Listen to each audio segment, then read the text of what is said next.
Welcome back, Rage Rumors, to another episode. We appreciate all the love and support as we grow our podcast. My name is Amanda, and this is my co-host, Karen. Hello. Trigger warning, this week's story contains descriptions of violence and sexual violence. Listener discretion is advised. What do you have for us this week, Amanda? Today, we're going to be talking about the case of Colleen Stan. On the morning of May 19th, 1977, 20-year-old Colleen Stan decided to go to her friend's birthday party in Northern California from her home in Eugene, Oregon. Colleen went to start her car and it wouldn't start. So she decided to hitchhike, which was a popular thing in this time.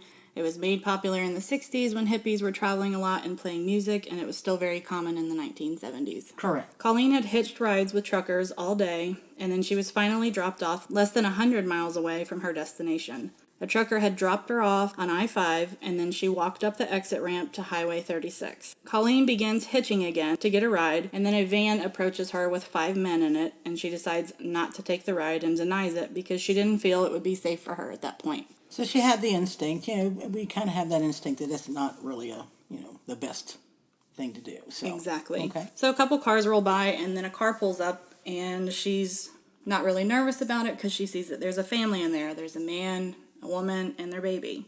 Right. Pretty innocent looking. Mm-hmm. Sure. So she feels that it would be safe, and she gets in the car, and she states that they were driving, and she saw the driver look in the rearview mirror. What is it with the rearview mirrors, right? Right. The rearview mirror Exactly. is the tell-all.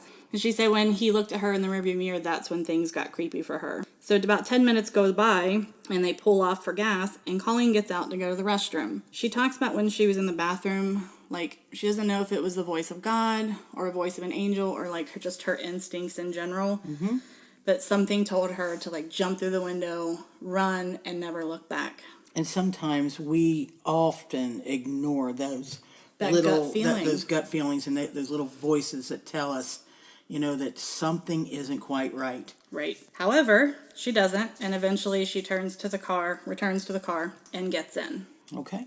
When she gets back in the car, she notices that a strange wooden box is now in the back seat.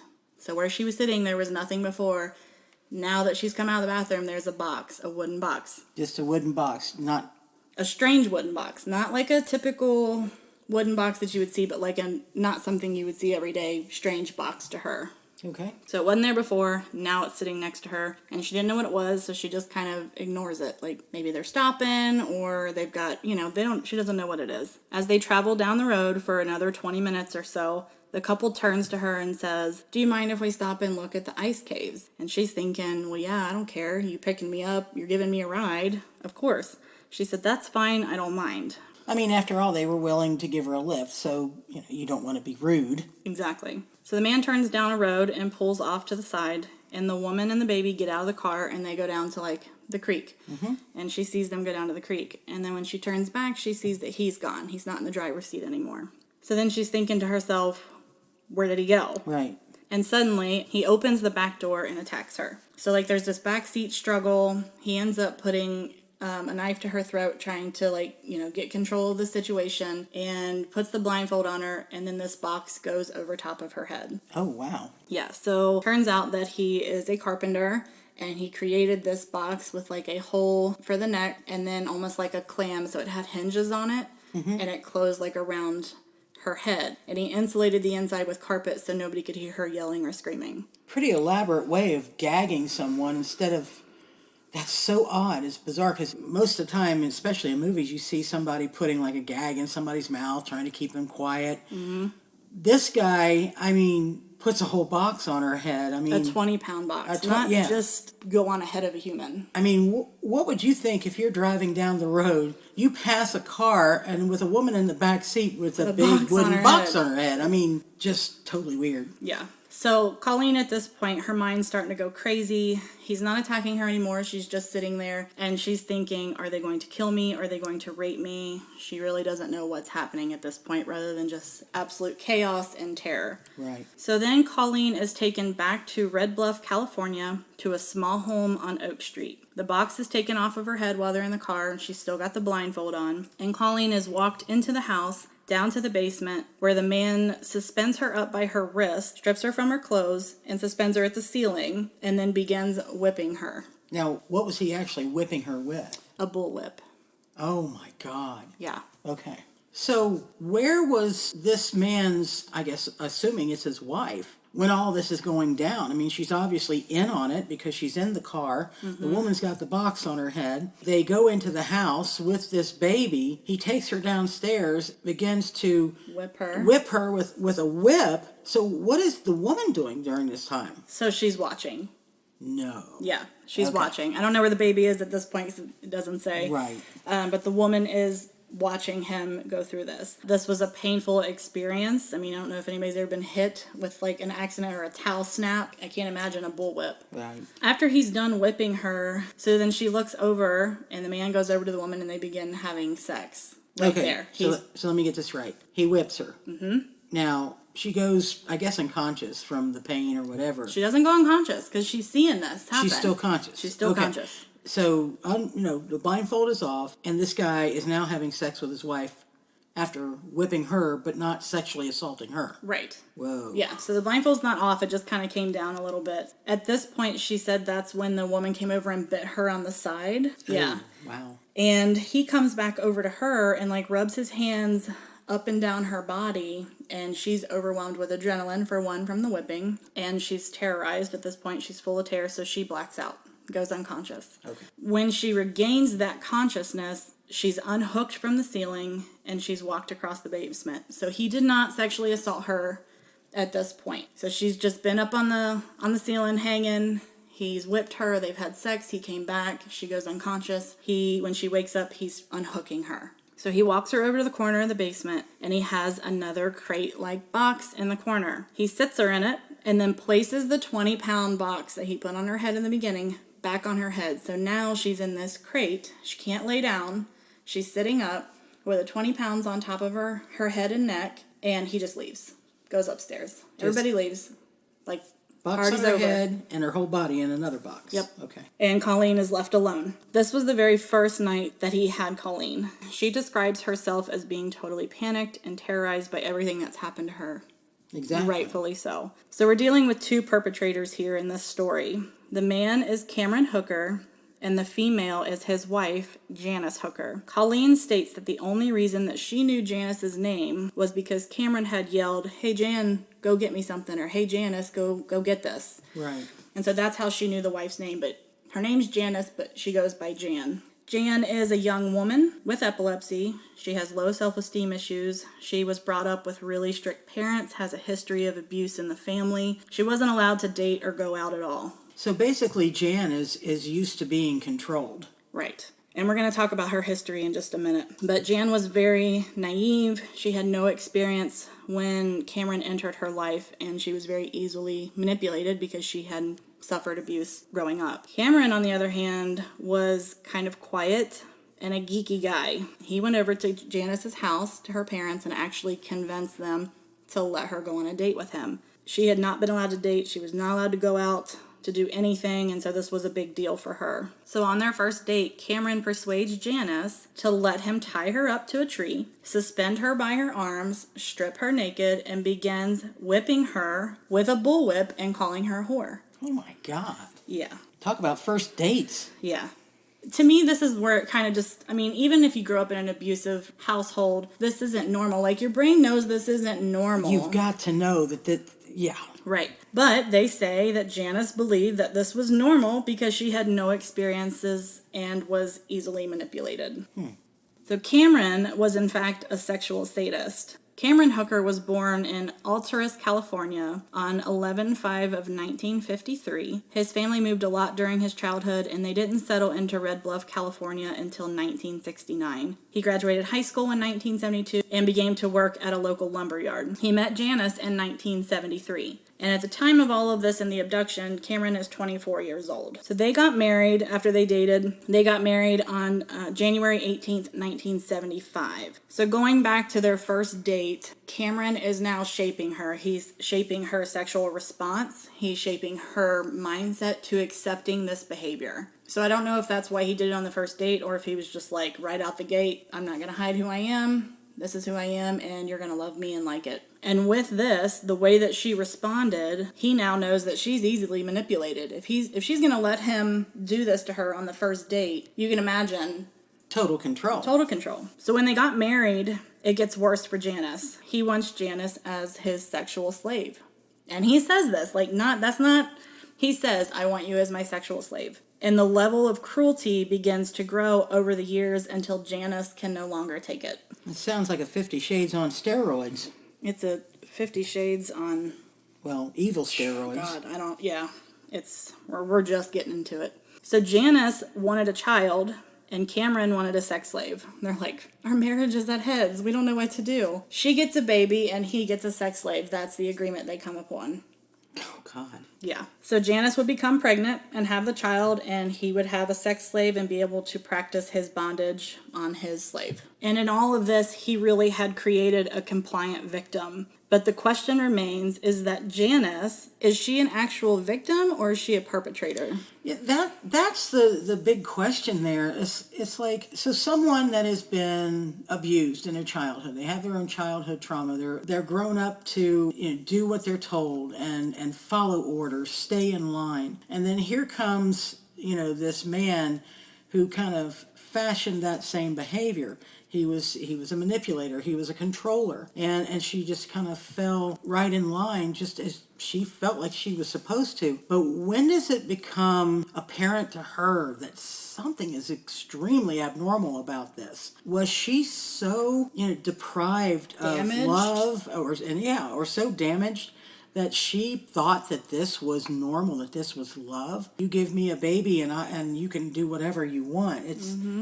It baffles my mind, actually, how people put these things together, that this behavior is okay, and that they could actually take a part of that. Right. And in this agreement of her getting a child and he can have his slave, her only thing is that he could not have sex with this slave. That was reserved for her. So he could do whatever he wanted to do with this slave, but sex was reserved for Janice only. Wow. After about a week of Colleen being abducted, Colleen's parents received a phone call from her friend that she was going to the party and stated that she never showed up for the party. Colleen's parents drove from Oregon all the way to Riverside, and along the way they stopped at multiple police stations filing missing persons reports. Right. So Colleen's first 3 months, she never left the basement. Was she still in the box the entire time? Yeah. Oh, God. Yeah. Cameron has a routine at this point. He would come down in the evening, give her some food, something to drink, and then he would let her use the bedpan for her to relieve herself. Then he would hang her up, whip her, and he regularly beat her, whipped her, burned her, and electrocuted her. My God. So he was more into maybe not so much the sexual part of it, but more of just the pleasure that he got from torturing her. Mm-hmm. So was it a case where he derived sexual pleasure from torturing women? Well, that's what a sexual sadist is. A sexual sadist is getting some kind of pleasure of causing torturous pain. Wow. Right. In 1978, January, this is 9 months after her abduction. This is such a long story, we've got to kind of just keep jumping. Keep going with it. Okay. So 9 months after her abduction, Cameron gets an idea from an article from a bondage magazine. Boggles my mind that there is such a thing. Yeah. Okay. Apparently there was. Cameron then gets the brilliant idea of creating a contract. This contract states that he has ownership of Colleen's body, and she can't say no to him, no matter what. Well, that sounds very much like 50 Shades of Grey, what he did with her. This is a contract that you are mine. Right, except that was non-disclosure agreement.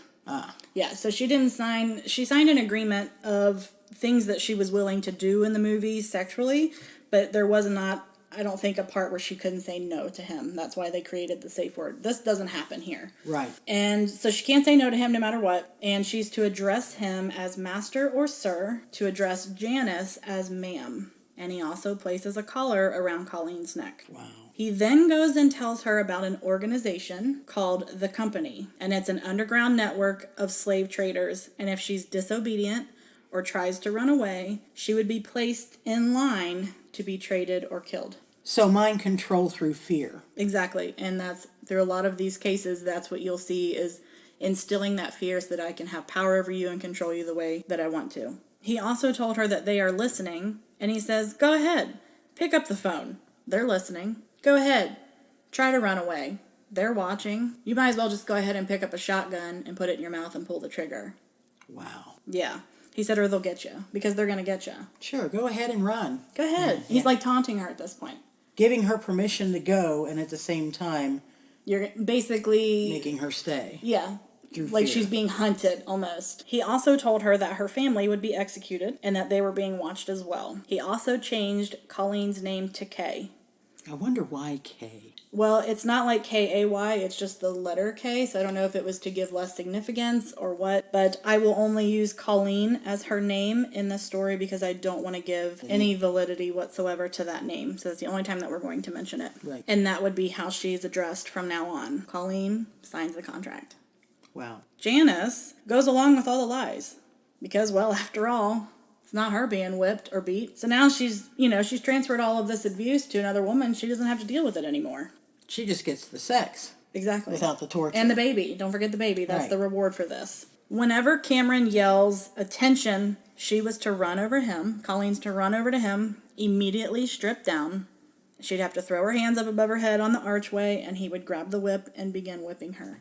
Wow. So, you're Like a frustrated. train. You're frustrated from the day at work, and you're like, oh, I'm just going to go home and beat my slave. Yeah, just like she was just a trained animal at this point. Mm-hmm. Colleen does talk about in the documentary that she tried to be a good slave because she was really afraid of the company. So she really didn't fight back at all. She did what she was told. She was completely drilled by fear, and she did everything that she could to be a good slave to him. Well, and the biggest threat that she had was, she really believed at this point that the company would hurt or harm her family members. So really she's trapped at this point. Regardless of what happens to her, she complies to protect her family, or so she believes. Mm-hmm. Then in February of 1978, Janice makes an unexpected suggestion to her husband and says, if you want to have sex with her, you can. Oh, wow. Okay. So she's taken a sudden turn. Mm-hmm. We have no idea why. I don't know if it's because she's fed up. It doesn't talk much about her experiencing any jealousy yet at this point, but she's just like, hey, if you want to have sex with her, you can. I'm not going to stop you. Cameron's like, great. Runs down to the basement, gets Colleen, brings her upstairs, ties her hands to the bed, and rapes her. Colleen says at this time she remembers hearing and seeing Janice run to the bathroom and begin throwing up. And ever since they opened that door that day, there was no turning back. Right. After the day that he raped her, he began raping her at least once a month. 4 months later, Cameron and Janice buy an acre of land off of Highway 99 and just outside of Red Bluff, California. They move into a trailer and they take Colleen with them. This home had no basement, so Cameron has to come up with a new plan on where to keep Colleen. So what does he do with his master carpentry skills? He builds another box. Likes boxes, doesn't he? He likes boxes.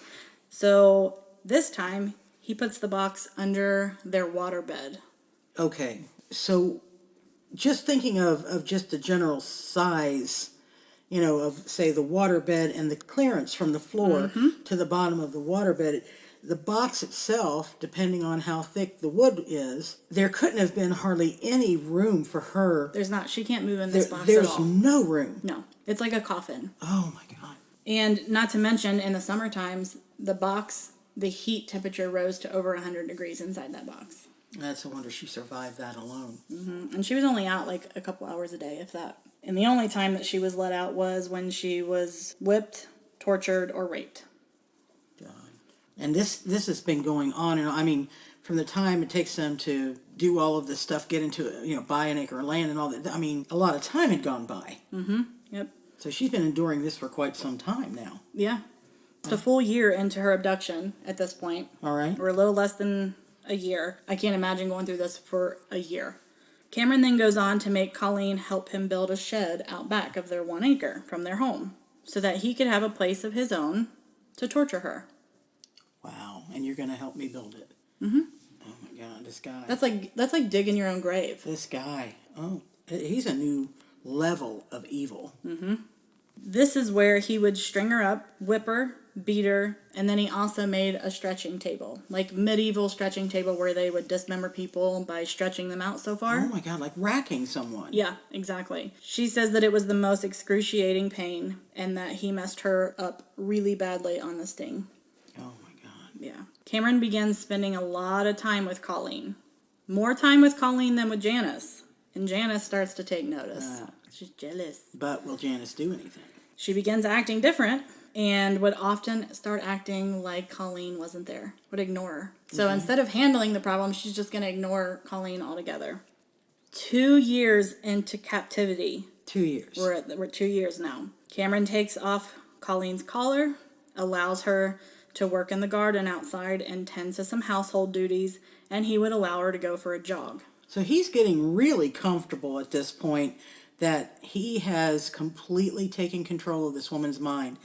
Brainwashed her. Yeah. Basically. 2 years is a long time. Right. You can't, I mean, with human beings, we're very adaptable, and this is what we see with prisoners of war and why they have to go through so much debriefing if they come home. We don't know what they've been through, what they've been brainwashed to do, and I'm sure you've seen movies where somebody gets tortured for 3 years and they get sent back to the United States and all of a sudden they're a Russian spy, now working for them. Yeah, they actually, become very, not just dependent upon their captor, but they start having some sort of feelings of loyalty to them. And during all of this, she never tells anybody. So she's out running, people are, waving, she's out jogging. She never tells a soul because she's under the eye of the company. Okay. Yeah. In December of 1980, we're going to jump, Cameron gives Colleen a Christmas gift. And he tells her, how generous, right? And he tells her, I'm going to allow you to call home.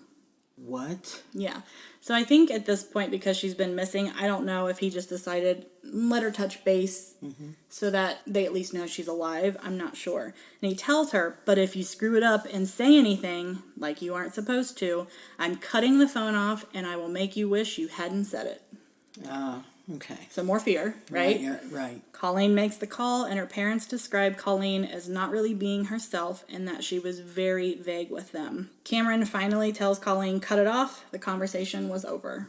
Now, seeing the interview with the parents of Colleen, they thought at this point that she had just gone off and joined a cult. Cults were in the uprising. And right, yes. Very true. So, and that was one of the biggest things that cults do is they remove people from their comforts, their family, and they cut off all connection. So that's what they really assumed, that she was in a cult and she wasn't really herself, but they were at least glad to hear from her. Right. In March of 1981, Cameron tells Colleen that the company has okayed it for her to see her parents. But first, she has to prove that she's loyal. He gives her a shotgun, tells her to put it in her mouth and pull the trigger. Wow. And she does. She had to just trust him that it wasn't loaded. And he didn't tell her, you just have to trust me. Well, if it's the end, it's the end. If not, then I'm going to see my parents. Right. To prove her loyalty. Wow. On March 20th, Cameron takes Colleen to see her family, and during the entire drive, he preps her, telling her what she needs to say, how she needs to say it, and to tell her parents that he needed to go to a seminar in San Diego. And so he was thinking, since she hasn't seen them in a while, and because he's been so busy with work, it would be good for them to see each other. So he wants to kind of play like the prince at this point, like it was his idea. You tell your parents it was my idea for me that I said you need to see your parents. But what about the company? The company approved it, right? Because she put the shotgun in her mouth. Okay. So he takes her to her parents, and she introduces him as her fiancé, Mike. They spend all day there, and then he leaves, and she's allowed to stay the night. Oh, wow. Yeah, and he told her, if you slip up, the company is surveilling you, and we'll have everyone in the house executed. So she's got a little bit of freedom. She gets to see her family, but she can't slip up at all. So in a way, he's testing her, too. In a lot of captors, from what I understand, prisoners of war, things like that, this is what they do to get total control. There is a lot of torture, there's a lot of deprivation, and then they start to become prisoner. They start becoming their saviors in a way. Give you these comforts now. I'm going to give you love and affection and attention. Which we also see with cult leaders. Correct. Same thing with Manson. He brought in all the people that were cast out of their family that were kind of different, and he showed them love, and he, pet their head, per se. After she spends all night with him, she gets a phone call. He's on his way. He picks her up. Now, there's even pictures from them on this day. Family took pictures. So there's a picture of her and Cameron, and she's, all up in his neck, for her picture, because this is her fiancé, right? Right. And the parents were a little inquisitive, too. Can we get your phone number? Can we get your address? And they were like, well, he just come up with so many excuses. We're in the middle of a move.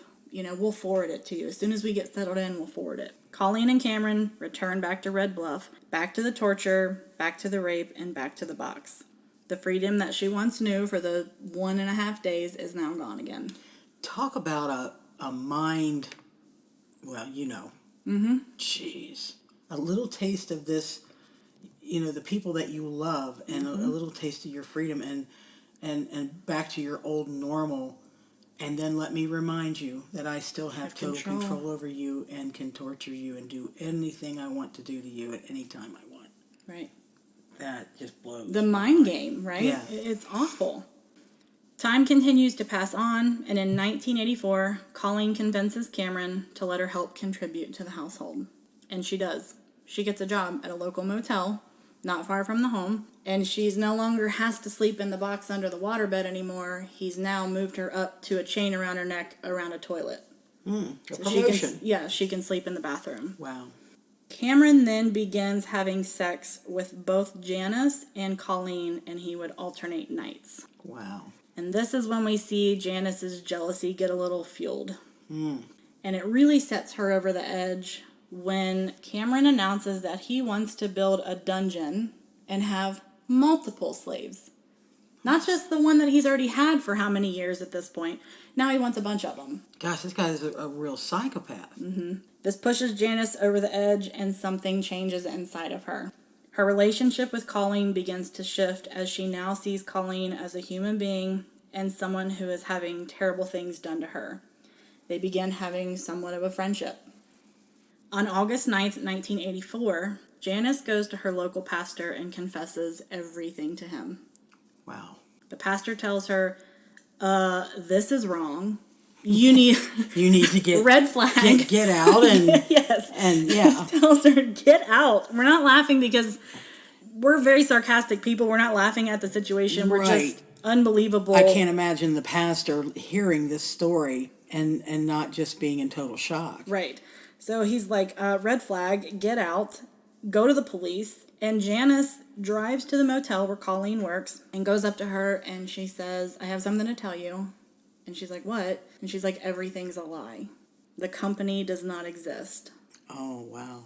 So then this woman's world that has been built, constructed, by this guy, now that world is crumbling. It's like, okay, so it was all fake. Yeah. Just again, her mind had been spinning. Her new normal, self-imploding, right? Because that's what she has believed. And now she's on to what her old normal was, but still trying to find her power back. And I mean, she just went through a complete, and she talks about going through this spiral. Yeah. She takes a minute to collect herself, and she calls her dad. She says, I'm coming home. Great. But before she leaves, she wants to talk to Cameron on her terms. Okay. So Colleen goes to the bus station, walks over to the payphone, and calls Cameron and says, I am leaving. There is nothing you can do to stop me. Cameron breaks down and begins crying. And Colleen hangs up the phone, gets on a bus, and leaves to return home. Almost like he has this warped connection that I guess he thought probably was some sort of love. And then when she realized that all this was a lie, she could have escaped at any time, or could have tried to escape at any time. And now that her family isn't in danger, the whole company thing was a lie. She kind of like the brave wife now that stands up and says, I'm not taking this anymore, I'm out. And then he realizes, oh shit, basically. The jig is up, Yeah. and now he's going to lose everything that he built up. So now he cries. And this is probably, and I'm speculating on this, the only time this guy's probably ever showed, that type of emotion. Probably. You're probably accurate on that one. 27 years old now. This has been 7 years of captivity. Wow. She is now free and finally has escaped. She returns home and eventually tells her parents everything that she's gone through. She doesn't go into all the details at first because she was trying to protect them from the pain. Right. Because she knew it was already going to be hard and painful for them to hear. Right. But eventually she gives them all the details. Back in Red Bluff, good old Janice decides to leave her husband and goes to the police. And that's police officer Al Shamblin, who was the police officer she talked to when she went in. Okay. She goes to the police station, and he describes her as being very scared and emotional, so much so that he had a hard time believing her. He was very skeptical about the whole thing. Right. Like, it was just Crazy story. 7 years captivity. That you skeptical. would allow this for 7 years, and you're just now coming forward with it, right? It's Right. kind of hard to believe. Then Red Bluff police contact Colleen. She's home with her parents. Mm-hmm. And she confirms everything that Janice has confessed. So they go to Colleen in Riverside, California, where they spend 2 whole days interviewing Colleen consistently. Wow. Right. On August 22nd, 1984, police arrested Cameron Hooker. Al Shamblin, the police officer that we talked about a second ago, he said, I explained to him he was being arrested for sex crimes, kidnapping, and false imprisonment. And Cameron's reply is, yeah, okay, no problem. As if there's just like nothing. Okay. Yeah. Nothing wrong with anything problem. he did, and it's like, Yeah, no problem. Wow. Not a big deal. incredible. Police confiscated items from the home, but nothing proved that Colleen had been held there against her will. Because police did not know at the time that Janice had gotten back together with her husband, Cameron. No way. And so he instructed her to go and destroy all the evidence that could be connected to Colleen. Yeah, and this is a very short time frame of all this where he was arrested. She went to the pastor on the 9th, and then the police station, and they went to confirm, and then now she's back with him destroying evidence. I mean, you don't even see this stuff on Jerry Springer. No, you don't. Again, with the Janice, is she the victim or is she the perpetrator? Exactly. However, Janice didn't get rid of everything. And one day when the detectives were looking at the bondage magazines that they had collected from the home, a negative picture fell out. Like the negative from an old picture, right? Picks it up, he holds it to the light, and there it is. The signed contract. It's a picture of the contract that Colleen had signed. Wow. Proving that she had been there. The DA now has enough evidence to take the case and to take it to trial. Cameron is indicted on 10 counts of rape. I don't know how they just figured 10, but that's beside the point. 10 counts of kidnapping. They had whips, chains, the body stretcher, and then they had to reconstruct the box that he made because good old Janice destroyed it. Right. And they put it in the center of the courtroom the entire trial. And it wouldn't be removed until court was over. Janice agrees to testify for immunity, of course. And Colleen was also called to the stand to testify. Cameron takes the stand and admits to kidnapping and making her a slave, but soon after that, he set her free. And she stayed because she fell in love with him. Really, guys, it's okay because I didn't keep her for long. I let her go. I let her go. Right. Oh, whoa. Yeah. And that she had fallen in love with him and stayed. Oh, my. His strategy doesn't work, and Cameron Hooker is found guilty on all charges. Before we go into sentencing, there was another woman that was abducted by Janice and Cameron. And it was, so she wasn't his first. No. Their first. They were married on January 18th, 1975, and they abducted her on January 31st, 1976. So right at like around their 1-year anniversary. Wow. Her name was Marie Elizabeth Sponake, and she went by Marliz. Marliz was also hitchhiking, and they took her to the destination, and when he went to let her out, he grabbed her and put her in the back seat and brought her home, hung her by her wrists in the basement, began whipping her, stripped her of her clothes. Did he have the box at the time? No. Okay. Nope. So the box was a new thing for Colleen. So he had beaten her and whipped her and tortured her, and he also shot her in the stomach with a pellet gun. And then we don't know why, but he strangled her after one day. Strangled her to death. Oh, so he has killed. Yeah. Yeah. Because when you first said something about the pellet gun, shot her in the stomach with a pellet gun, I'm thinking, okay, this guy's sadistic. Right. But he's not a killer. No, he's a killer. But he is a killer. He's a killer, yeah. So he takes her body about an hour and 7 minutes away to Lassen Volcanic National Park. He put her in a shallow grave, and they never recovered her body. Well, there's probably a good reason for that. There is. If you look into particular national park, there are several animals there that would probably dig that body up. There's black bear, mountain lions, bobcats, things of that nature. So if it was a shallow grave, right, we all know what happened to that body. Exactly. And police suspected Marlise's boyfriend because they had an argument and then she disappeared.